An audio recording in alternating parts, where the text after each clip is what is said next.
Hello everyone, welcome to Durrett's Take. It's that time of the week where I go over my headliners and takeaways from each NFL game during week 4. So let's get started from the Thursday night football game between the Lions and the Packers. The headliner, Lions kill all the Packers, take over NFC North. The Lions on offense, for the most part, was able to move the ball pretty well against a solid Packers defense. As for the Packers offense, Jordan Love proved that he is still going to be inconsistent and there are still questions about him. He looked horrible in the first half.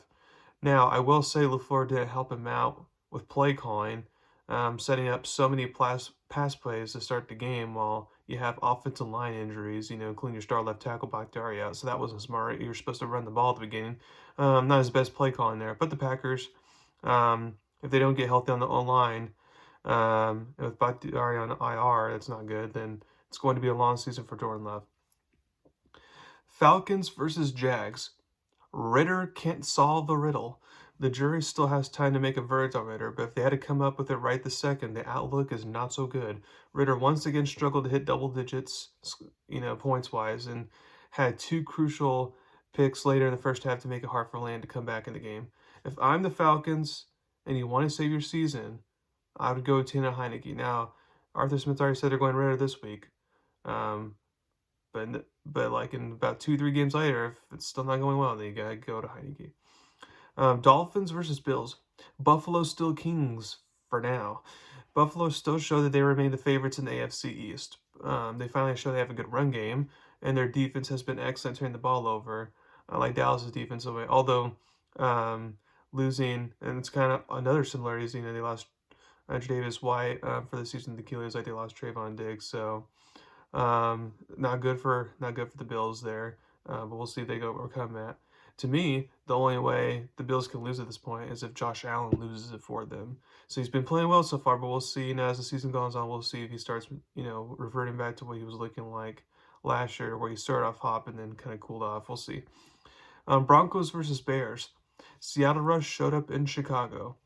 After being down by a lot, Wilson started looking like he did in Seattle, running around, playing like Chef Wilson, if you will, making plays, coming up with big plays to make the comeback. Now, granted, this was against a bad defense, and they shouldn't have been down by 21 to begin with. But at least Sean Payton and the Broncos could take a deep breath, at least for 1 week, now that they got the win. Ravens versus Browns. DTR still has growing to do. Dwayne Thompson-Robinson, who's the 5th-round rookie, who Cleveland drafted and got promoted straight up to backup. As far as QBs go, he was the talk of the preseason. With his mobility, he was electrifying, entertaining. Well, now in an actual game, he got a dose of reality, and what this game shows is he still has some work to do before becoming a really good backup. Steelers versus Texans. Houston, we actually don't have a problem. After an expected 0-2 start, Houston has not only beaten but destroyed good teams with the offensive scoring 30 plus and the defense playing lights out. It's clear to one under head coach DeMeco Ryans. He has his side of the ball, the defense fixed, that's for sure. And then he's picked a good offensive coordinator because Stroud in the offense is looking good. As long as Stroud can play like a Jared Goff, just be a great distributor, no turnovers, stuff like that, then Houston can definitely contend with the Jags to win this division. As for the Steelers, with Pickett out now for a little bit and the offense looking putrid, you gotta get rid of Matt Canada if I were Mike Tomlin there. And Mike Tomlin did say changes are coming. We'll see what those changes are. Vikings versus Panthers. Captain Kirk steadies the ship. It didn't start off great, but Kirk makes the clutch plays needed. The Vikings finally have a win, and now they can still go for it, thinking they have a chance to do something this season. Rams versus Colts. Puka Raja. Puka had the best game of his short career, which is saying something considering how well he's played the first 3 games. He had 9 receptions, 163 yards, and his first touchdown coming in overtime to end the game. With Cooper Kupp now coming back off IR, that's going to be one of the best wide receiver tandems in the country. Now, Matthew Stafford's not 100% healthy, so that's going to be something to monitor going forward. But if Stafford can remain upright, then it's going to be explosive offense. Bucks versus Saints. This was religious persecution, with Carr surprisingly being able to play last minute.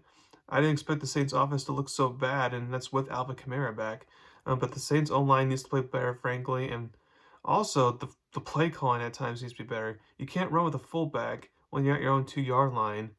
When your fullback rarely gets any carries, that's the time to either use Kamara or use Taysom Hill in that situation. Instead, that's a fumble, goes for a touchdown, Tampa Bay's up to a big lead at halftime, and then they couldn't recover.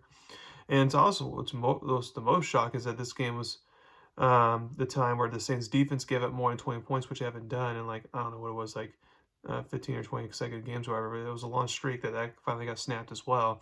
So the defense didn't do its part either, but they were just on the field a lot because the offense was struggling. My opinion, Carr probably didn't practice all week, and then all of a sudden he's inserted. It's not a smart move if I'm the coaching staff. You want to have someone who's been practicing and has the rhythm and timing and flow and all that. But the Saints, become in very hot and cold on offense on the air. That's something they got to figure out if they want to win a division. Commanders versus Eagles. Philly continues to avoid the mob. Credit to Sam Howell for bouncing back after the putrid performance last week against Buffalo. But if you're an Eagles fan, this was good. It was good to see that, hey, look at, we finally have a passing game. Didn't have to be all run this time. However, the secondary still remains a big issue, and with injuries and stuff, and that does not get fixed. The 49ers and Cowboys will take advantage of that, and the Philly mob would come, and they're not going to be quiet if that happens. Philly can't keep on getting lucky. Bengals versus Titans. Bengals are back in hibernation. I thought the Bengals, figured out against the Rams, okay, what they can do to remain competitive while Burrow has his calf injury that he's recovering from, and the line being bad, but I was wrong.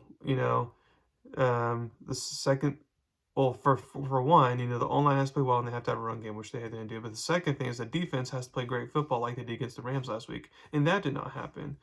And I think at this point, 1-3, the Bengals just need to rest Joe Burrow and tank on the season. Go get yourself a high draft pick and get an elite left tackle in the draft. There's a bunch of good left tackles early in the draft that you can get. That's what I would do.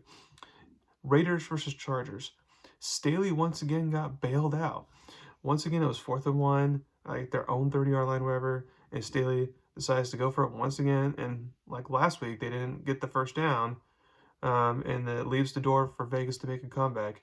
And if O'Connell doesn't throw the pick, then the game maybe goes to overtime. Staley needs to stop making these dumb decisions. And I feel despite surviving these choices that he's making, I feel like this is going to cost him his job. A quick note about O'Connell.